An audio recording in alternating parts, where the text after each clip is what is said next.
World War II has ended and the world is at peace. Not quite. The two largest superpowers in the world are squaring up to push their weight across the globe.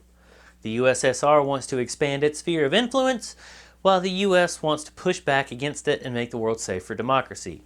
Unfortunately, the whole planet, isn't big enough for these two titans of Terran territory. The United States had firepower superiority for a while. The US was the first to develop a nuclear bomb on July 16, 1945, and for a while, the US relaxed in its superiority. But it doesn't last long. The Russians test their first nuclear bomb in August of '49, putting both the world powers back on the same level. This equality translates into a rush of developing nuclear weapons and stockpiling them. Russia launches Sputnik 1, creating the first man-made satellite to orbit the planet. Now, this satellite doesn't do anything fancy by today's standards, but once in space, it broadcasts a repeated radio pattern that people on Earth can listen to.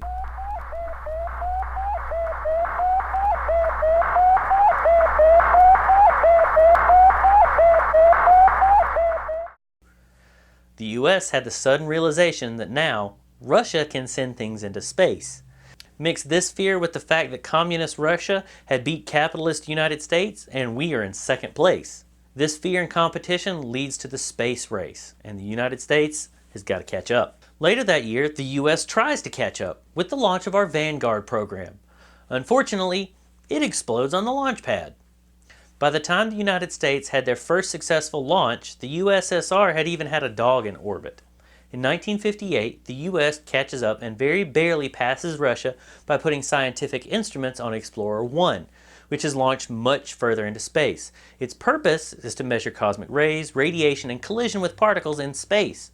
To keep this going and to push further ahead, President Eisenhower convinces Congress to establish NASA. This lead is short-lived because Russia soon launches probes to the moon. Their first 4 attempts fail, but the 5th attempt crashes a probe into the moon in September of '59. The US responds by sending its own probes to the moon and successfully lands on the moon on our 7th attempt. Russia, not trying to be outdone, pushed itself even further. It's going to become clear that Russia will be the first to orbit a human being. In 1961, Yuri Gagarin, a Russian, became the first human to orbit the Earth. His trip of 108 minutes was controlled by the ship's onboard computer and ended when he ejected from the vessel at 7,000 feet, parachuting down to the ground. Russia comes up with the term cosmonaut, which means sailor of the universe, to describe its version of astronauts. His time in space is very concerning because, well, medical science had no idea what would happen to a human in a weightless environment. In an attempt to catch up, NASA launched Alan Shepard into space in the summer of 1961. While Shepard didn't actually reach orbit status, he claims to be the first person to manually control his spaceship in space. That's a huge step forward for us. By 1961, Russia and the US were roughly tied. The next goal would be the moon. President John F. Kennedy ensured that the US would reach the moon first by issuing a challenge, a declaration. We choose to go to the moon. We choose to go to the moon in this decade and do the other things, not because they are easy, but because they are hard. And this drive creates our Apollo program. The US finally gets a man into orbit with John Glenn, almost a full year after the Russian Yuri Gagarin. Russia quickly caught up by sending a controlled ship into space in 1961. As the space race reaches towards its conclusion, the UN creates a treaty surrounding space. It banned weapons of mass destruction from orbit or from lunar installation. And space can't be used for weapon testing or military training and should be used for the benefit of all mankind. The same day this treaty was signed, Apollo 1 was going through a test that was cut short as a fire rushed through the cockpit, killing Gus Grisham, Ed White, and Roger Chaffee. Flags at Cape Kennedy are flying at half-mast on this cold, windy morning, and tight security has been placed around Launch Complex 34, where the big Saturn booster and the charred Apollo spacecraft still stand, empty now except for the investigators who are searching for the cause of the tragic fire.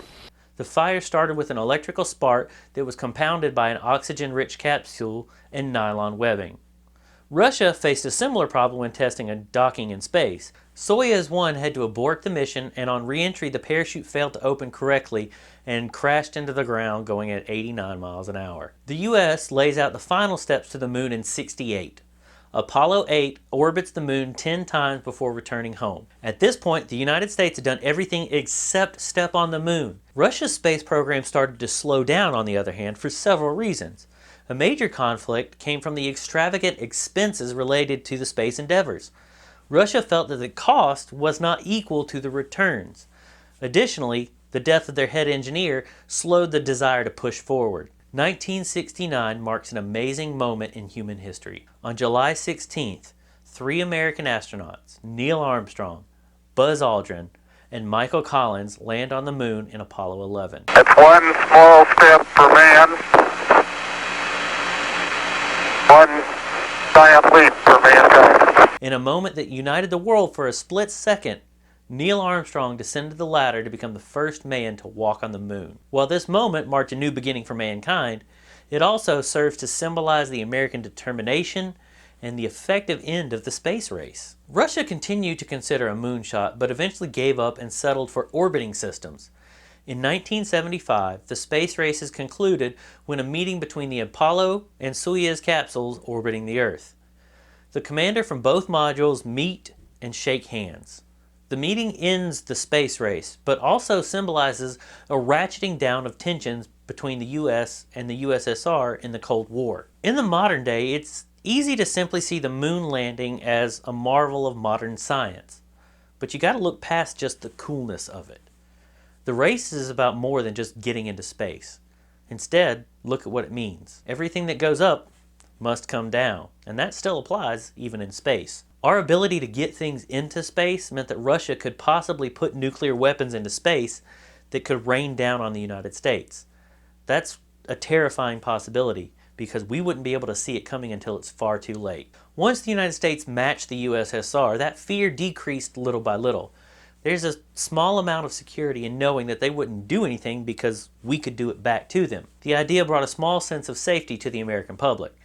By the time the USSR and the US met in space and shook hands, much of the conflict between the two nations had worn down.